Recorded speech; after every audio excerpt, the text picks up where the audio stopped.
All right, everybody, welcome out to another episode of Windshield Time at Mountainland Supply. I am Joey. I'm here with Brandon, our CEO, Spencer Shorts of Sorts. Yeah.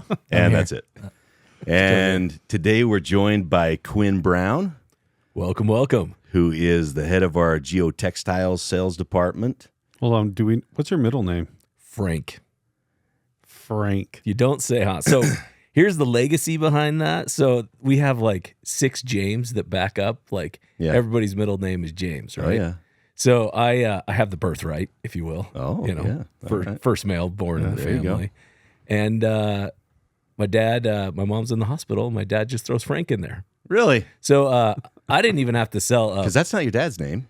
That's my dad's first name. It is? It was James Frank. Okay. Right? Okay. And so, somehow I didn't even have to trade it for a bowl of porridge. Like my little brother ended up with James. So That's funny. So that shows where I stand up. So it's Frank, not Francis. No, it's Frank. That's good. Yeah. Frank. Frank. I like that. I like that better than Quinn. Really? I'm just going to start calling you Frank. Hey, Frank. There you go. It's a strong name. Yeah. Yeah, the thing is there's a lot of I feel bad because right now there's a lot of I've heard of girls being named Quinn, and that's going to cause a lot of gender confusion down the road. Yeah, because there's none of that right now. No, I mean, I mean, you might as well name them like Buck or something very manly, Anyway. Hey, Mom, I'm going on a date with Buck. Yeah, so. Okay, sounds good. Hey, don't laugh it up too much. That was my nickname growing up, by the way. Buck? Buck. Mine was Buster. Buster. Yeah, Buck and Buster. Oh! Welcome to Buck and Buster's. Windshield Wipers, we got a new name for the show. Yeah, Buck and Buster's. So when I was a kid, or I shouldn't say when I was a kid. Well, this does come back to when I was a kid. But my wife, whenever we had a kid, she's like, we come up with a name, and she's like, okay, you're mentally broken. Yeah. Like, what could this possibly rhyme with where the kid could be made fun of, right? Yeah. Because there's a lot of back trauma. Yeah. But you'd think Quinn doesn't rhyme with anything, but when my villain origin backstory and the way I am is all because like in first grade when the teacher would leave the room, they'd all chant Quinn bin the bowling pin. So Quinn bin the bowling pin. Yeah. How Dude. about that? Kids are cruel. Yeah, Horrible. they are. That's rude. Quinn bin the bowling pin. Well, I did bowl a turkey in PE, so I got the last laugh. So, Now, this was up in Canada, right? Canada, that ragweed. That ragweed nation. The greatest thing, and this is...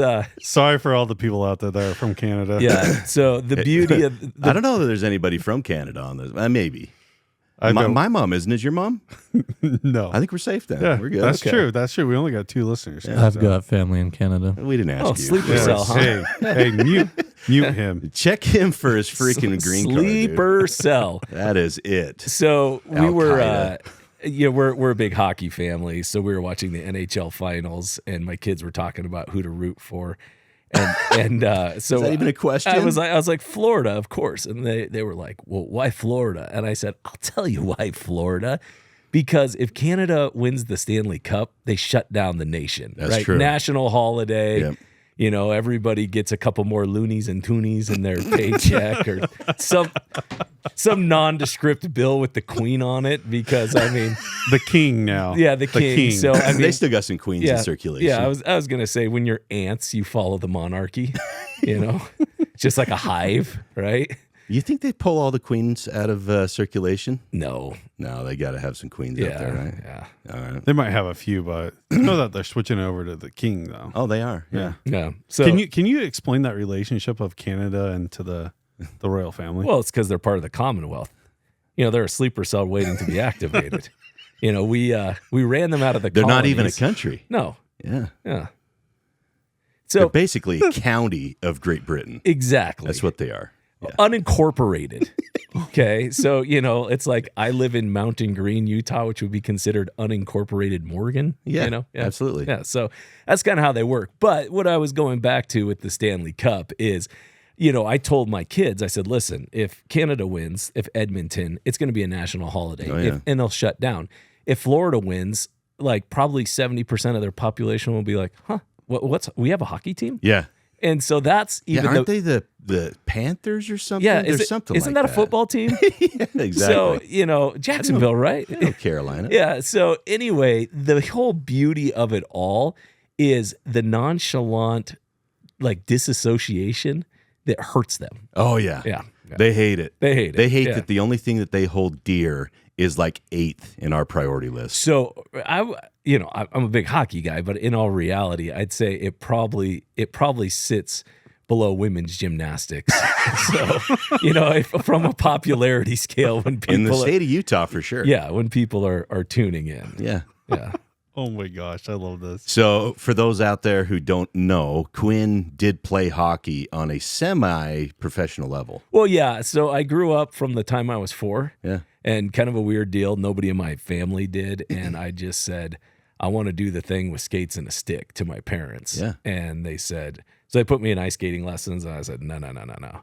And then, so anyway, I started playing hockey at about 5. So I started ice skating around 4, started playing hockey about 5, played up through college, and then men's league up till about 3 years ago, to when I got a groin tear injury that kind of, that ended it. And your So, shoulders and hips have never been the same. No.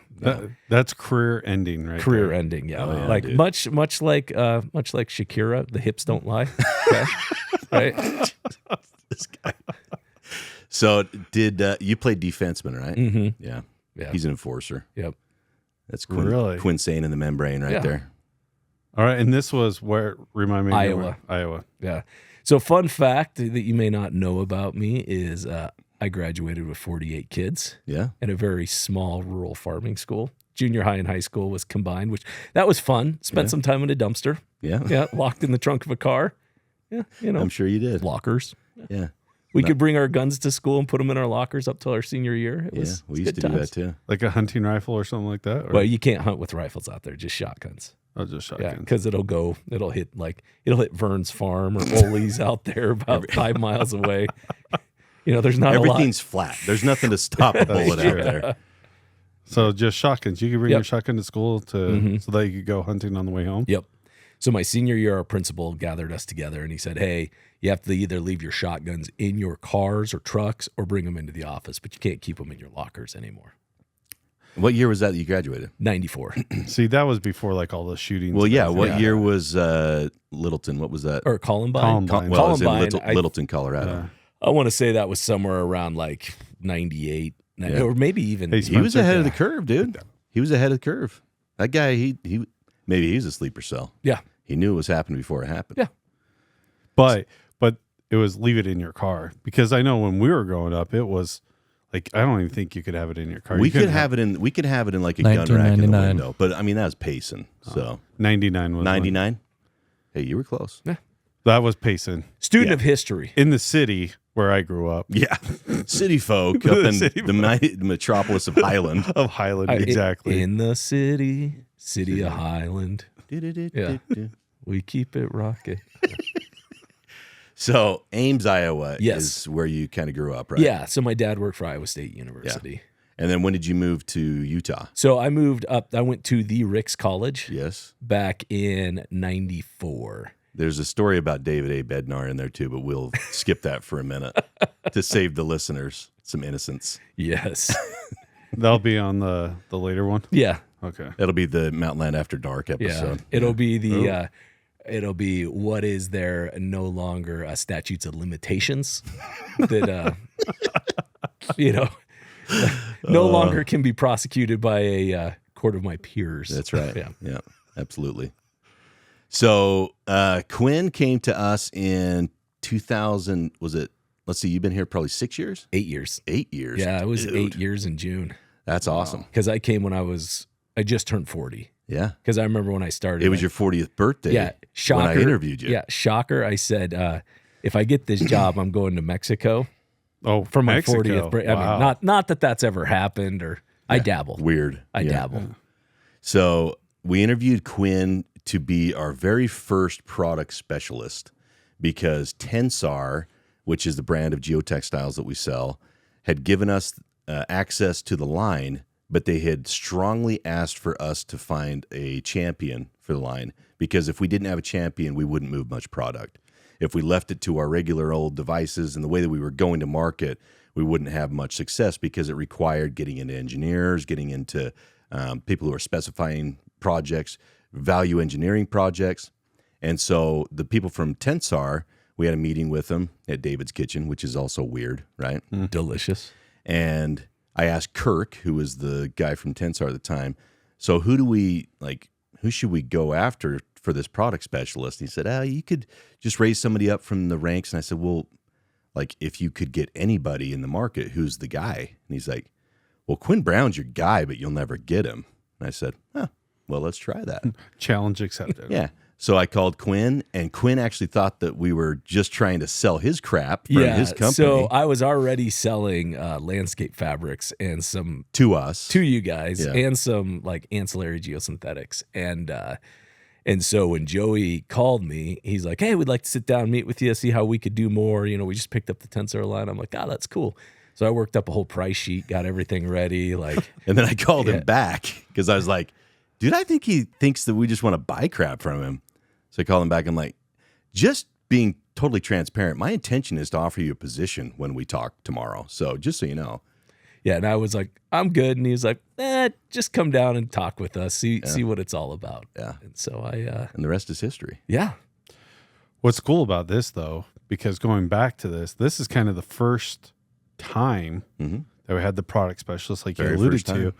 And this is one of the cool things about Quinn is because we had the success the with model. This, he proved the model. Exactly. Yep. To the point that, certain things have followed since then. And that's how we go to business now. We go to market is we say, okay, if we want to get into something new, we find the person that knows, that's the champion. That's the person that's in the industry that everybody wants to have. That's who we go after. I mean, if that had failed with Quinn, we wouldn't be doing what we're doing today. So credit to you, man. Well, thank you for making this work. And I know that you've been, putting time, blood, sweat, and tears all into this and dedication to this, that you've proven a model that works. And I tell you, that sets us apart from everybody else out in the industry right now. They go back to the, hey, I'll teach someone within the ranks and bring them up, which is fine. That's good. It just takes a long time. It does. And you don't have the success out of the gate like we've had with these new verticals that we've jumped into. And because of Quinn, you've shown how that can work when you get the right person in the right seat. I mean, we've been able to go into so many different verticals now because of that. So kudos to you, man, because if you had failed, which I had my money on that you were going to fail, but I'm just kidding. I did. But so did my senior English teacher. Proving people wrong. I thought it was French. Take that, Mrs. Staker. Proving people wrong since Wasn't 98. it your French teacher? No. Come on. No Quebecois here, right? Anyways, but kudos to you, man. Oh, thank you. You've shaped kind of how we do what we do. Yeah. I mean, you've had a huge influence on that. Your fingerprints on it, for sure. Much appreciated. Well, this gray in the beard represents the last 8 years. Yeah, for sure. Coming in and greenfielding something from scratch is no joke. And I think where a lot of businesses go wrong. And so when like Joey and our former president and Calvert sat down with me, my biggest concern I had was, are you guys serious about this? And I think what happens in a lot of, especially industrial supply companies, is they dabble, if you will, like they touch on the periphery of some of these verticals where, whether it be HVAC, whether it be pumps and drilling, where they pick off a small portion of a job. And then this next job pops, right? And they see, oh my gosh, like there's $1 million worth of this material or 2 million or $500,000 or whatever. They're like, hey, we're the big player on the block, right? We should be able to do this. Mm-hmm. And so what happens though is they get into it and they think, okay, we can just dabble in this, and because of our name or our reputation, it'll carry us. Yeah. And I saw this time and time again because you sold against those idiots. Well, yeah, who tried it. Yeah, and in the company I was with before, we sold direct, but we also had a distribution angle, and I saw it over and over. And so when I sat down with Joey, I just said, listen, if you guys are serious about this, I said, I will not come on board unless you commit $1 million worth of inventory, because at that point, it's just not worth doing. And even deeper than that, when it comes into a vertical, because there's a lot of people currently in the marketplace, like our biggest competitors right now are trying to mimic that same model. Yeah. And I'm gonna distill this down into a almost Judeo-Christian concept of what master do you serve? Yeah. Okay. Because if you don't know your wares, right? If you're like, okay, I'm so broad in what I do, there's absolutely no way you can be proficient or be good at what you're doing. Yeah, if you're trying to be everything to everybody, you're nothing to anyone. Yes, there are right. There are very few Falcos, if you will, Yeah. Amadeus, that play all the instruments on one album. Amadeus.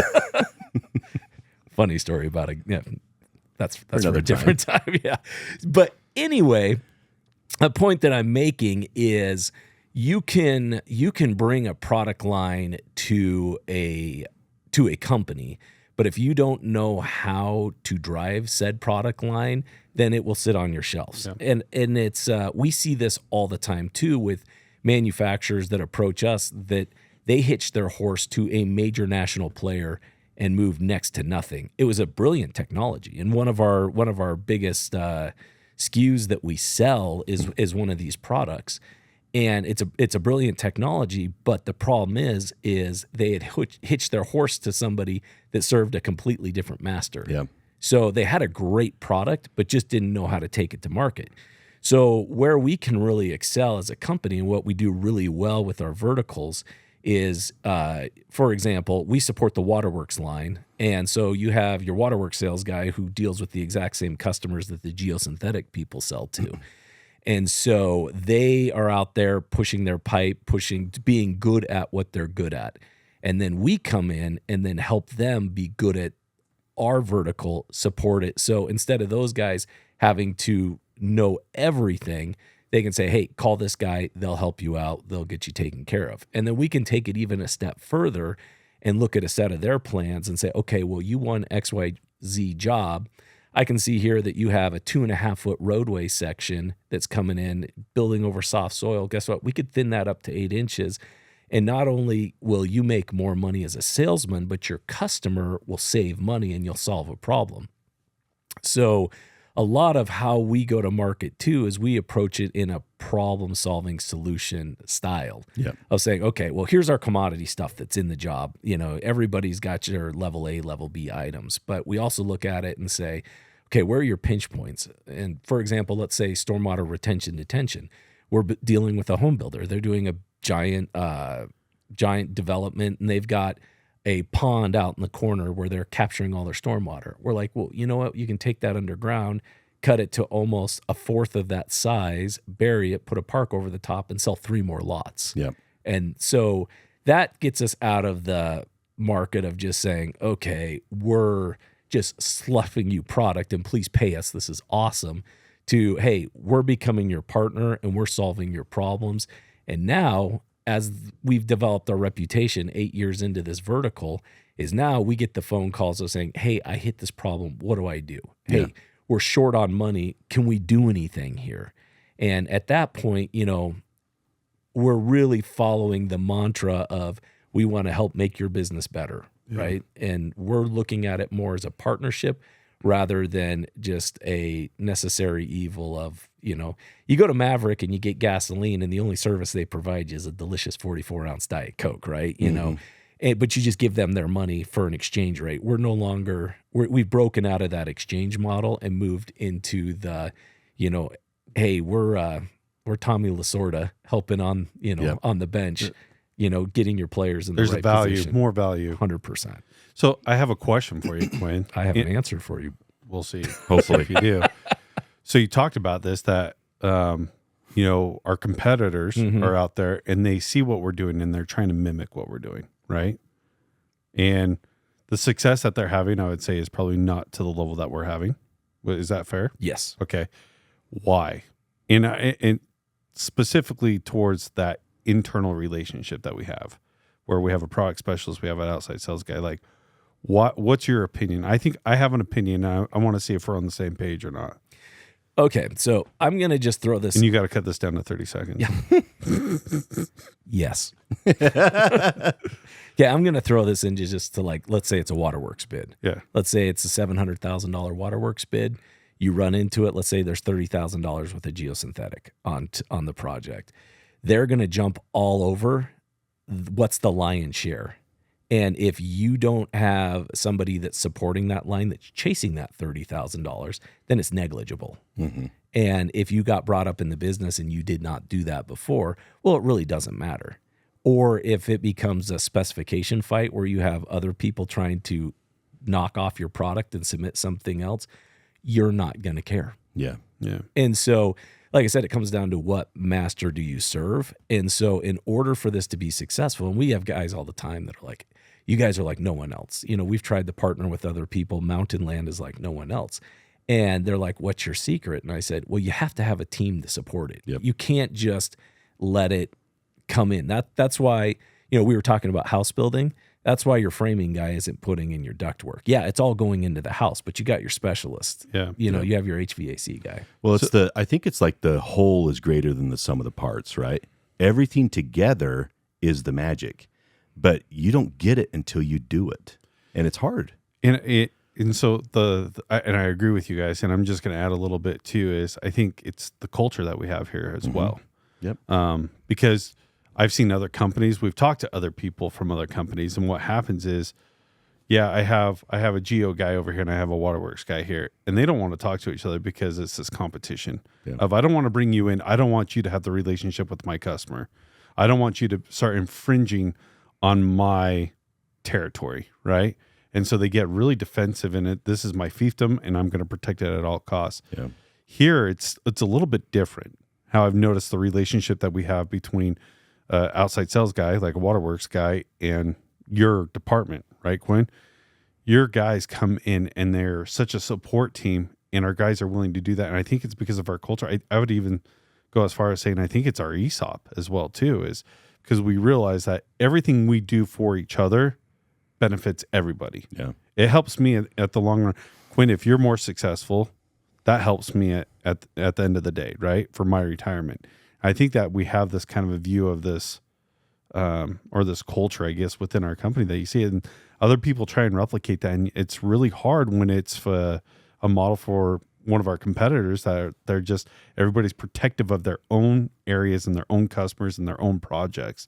Where here it's a little bit, we've created this culture, and with our ESOP of saying, hey, we're as one. Yeah. We're all together, and it's the sum of everything coming together. That's where we see the magic happen.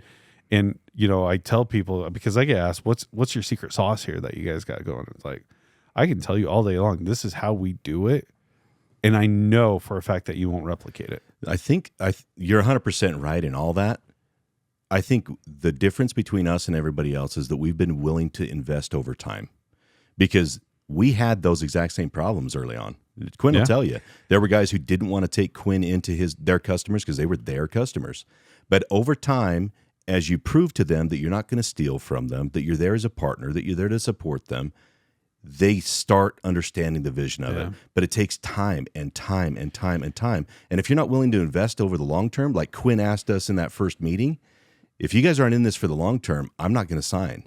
But we proved to him that we're willing to do it, and that we'll take a few losses if it means we're going to win in the long term. And let's be honest with ourselves. You probably still see it a little bit. 100%. In our company, Yeah. we're not perfect. Yeah. We're still working on this. And second, let's also being honest about this is Quinn, right person, right seat. Yeah, for sure. You have to get the right people in the right seat to be able to have that personality and to be able to get over their pride, I guess you can say, and be humble and just say, hey, look, I'm here to help you and stuff like that. And so a servant leader. Exactly. And, you know, Quinn, you've done a phenomenal job with that. Again, it proves the model can work. If you got the right guys. You got to have the right people in the right seat with this. So I'm going to add one more thing here, and this might stroke your fella's ego. So get ready for this. I mean, we don't need it. Let me prepare. Okay. Spencer, you got a fan there to maybe to blow my few locks that I've got going on my I'll head. start blowing. But okay, so I will say though, I feel like we're giving away the playbook here a little bit. But in order for this to work too, you have to have an executive leadership team that's willing to buy in on it. Yeah. And I know I deal a lot with the upper ends of a lot of our manufacturers' companies. And when they're looking to do a change, sometimes I see the change as something that's brilliant, but they don't have the leadership. And Joey, he may not ever tell the story, so I'm going to tell the story. Old Paul Harvey over there. That's the rest of the story. Good day. So anyway, when he was concocting this idea with James, there was some resistance from the upper ends of what was going on. And when we were negotiating a package and such, for me, a compensation package to come on, there were a few out there that said, I don't think this is worth it. And Joey gambled and said, if he hasn't paid for himself by year one, you can take it out of my paycheck. Yeah. So that's a true story. So awesome. I did say that.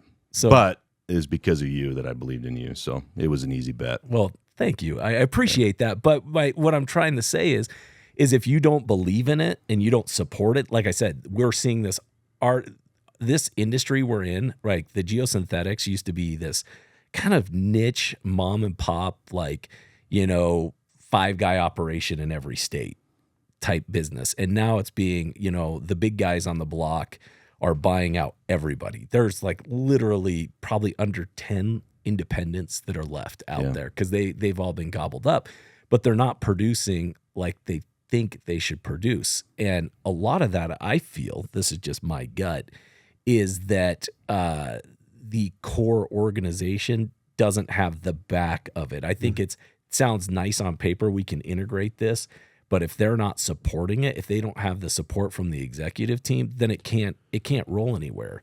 And I know Joey and I had many conversations the first year, and I told him and he told me, like, hang on. And I said, listen, this is going to take some time to get the buy-in because, one thing, as Joey mentioned too, is, I was the first guy, honestly, that was in the organization, besides maybe Brandon and Tim, who didn't grow up in the organization too. Yeah, true. Yeah. So, coming in as an outsider, there was a lot of, and rightfully so, a lot of having to earn your spurs. Yeah. And so that, I guess, if I could talk about lessons learned, there was a point where I was going and I wasn't getting the support that I felt that I needed. So I said, screw it, I'll do it on my own. And I just went like a bulldozer, right? And just got it done and established a base. But then over time, I realized the errors of my ways. So, as we've embedded ourselves into other organizations, or as I've talked to other vertical leads, I've talked about the importance of, in what I do within Mountainland, I call it a 3-tier sales approach, right? So if I'm selling, I have to sell the branch manager first and foremost, because the branch manager has to be willing to stock our material. Or I should say 4. I have to sell it to you guys that we can take on the material investment, right? Mm-hmm. The monetary investment. Then number 2, I've got to sell it to the branch manager. They have to believe in what we're doing. Number 3, I have to actually sell it to the salesman, right? I have to show the worth of what we do to the salesman. And then number 4, I have to sell it to the customer. Yep. And so I should say it's a 4-tier sales approach. So, if you're a vertical lead or you're involved in another vertical and you're tuning into this and you're frustrated, look at that approach. Like, have you sat down with the branch? Have you sat down with your branch managers and talked to them and explained to them what you do? Have you sat down with the inside sales group and explained what you do? Have you talked to the counters? Have you talked to the warehouses? The guys who are unloading the trucks. The guys who are unloading the trucks. Like, our stuff sucks to unload. I mean, when these guys, first truck that came in, they were not happy. Yeah, I was like, hey, truck outfitters, do they do plate bulletproof glass? Like, So anyway, point being is, you have got to get the buy-in of everyone. Yeah. So if you're a new vertical coming in and you're frustrated and you're sitting there saying, well, they said, Joey and Brandon said we could do this, this, and this, but right? Look at yourself in the mirror and say, who have I sold? Yeah. And in a perfect world, yeah, everybody should jump on and should be a ticker tape parade, when you come in, but it's not. And so in order for it to work, like I said, you have to get the buy-in. It's like Brandon, when he sold the company as an ESOP, they did all these ESOP meetings all over to every branch, explaining to everybody, from top to bottom, exactly what they were going to do. Yeah. And it's no different in a vertical. And if you don't do that, you'll always sit on the fringe. Yeah. And that's my advice to the team, as a company of, and also if you're on the other side of that, if you're dealing with a vertical, if you're a branch manager or whatever, take the time, get curious. Yeah. Ask the questions. Ask the questions. And if you don't know, demand that they come in and teach you. Yeah. And your people. Yes. Yep. I think that's some great wisdom right there. I would It agree. really is. How just to go about doing something within our business, because that's honestly how it works. Yeah. I mean, you gave that example, but I came in, I was the outsider as well. And I'm doing the financial stuff and telling people that you're screwing up. And that doesn't go over very well. Yeah. But you have to teach them. And there was a lot of teaching moments and a lot of personal time of sitting down with people and telling them why. This is how it's going to help you. This is how it's going to help the business. It took a lot of time because I remember coming in that the finance department, a CFO was just like, why do we need this guy? We don't need. What are those three letters? Yeah, we don't even need them. Like finances, who cares? Yeah. But getting everybody involved, talking to them, teaching them, and what that really takes from a leader, though, Quinn, is what you've done. You got to humble yourself. Yep. You got to put humility. yourself on their level. You're not higher than anyone when you're doing this, and that's what makes you a successful leader within our company. Well, you want to talk about humility. This is when I work with our sales guys, and I used to help out with the sales guys in the southern part of the state, waterworks, plumbing, and even some HVAC. And one of the things I told those guys this was kind of one of my mantras that I'd say to them all the time is, you can't make more time, but you can make more money. And the only way you can make more money is to trust the people around you. Yeah. Because they can do a lot for you. And so during the same amount of time. So if you use your verticals, if you use your inside sales, if you trust your estimators, if you go through that process, and you were talking about humbling. So for myself within Mountainland, I got to a point where, like I said, I ran like a bull through a china shop, and I got to a point where I had to really look at this and say, okay, if I'm going to grow this, I've got revenue coming in. I'm paying for myself. But if I'm going to grow this, I can't do this by myself. And it took some it definitely took some swallowing some pride, exactly what you said, some soul searching and looking at it and saying, okay, I have to trust everybody, and also realizing I had been in the wrong. Like that was me.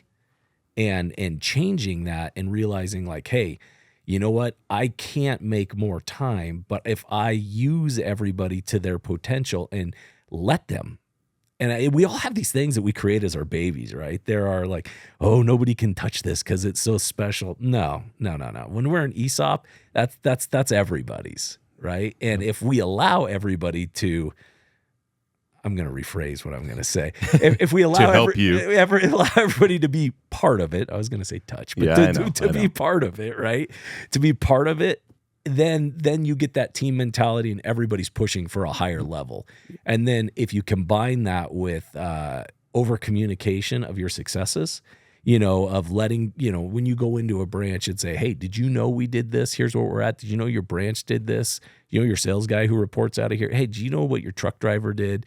And just kind of combine that with your successes. Then you get that, you get that first stages of that snowball that you're rolling.